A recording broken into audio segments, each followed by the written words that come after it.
Panalangin, pagkagising sa umaga. Panginoon, sa pagmulat ng aming mga mata sa panibagong araw, kami po ay nagpapasalamat sa inyong pagkakaloob ng buhay. Ipinagkakatiwala namin sa inyo ang aming mga buhay na puno ng pag-asa at pangarap. Hinihiling namin ang inyong patnubay at bigay na lakas habang kami ay lumalaban sa mga hamon ng bagong araw. Ama naming mapagmahal, kami po ay humihiling ng inyong patnubay para sa aming pamilya at mga kaibigan.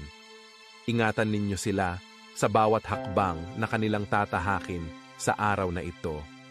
Nawa ay maging inspirasyon kami sa kanila sa pamamagitan ng aming mga kilos at mga salita. Panginoon ng katarungan, hinihiling namin ang inyong bigay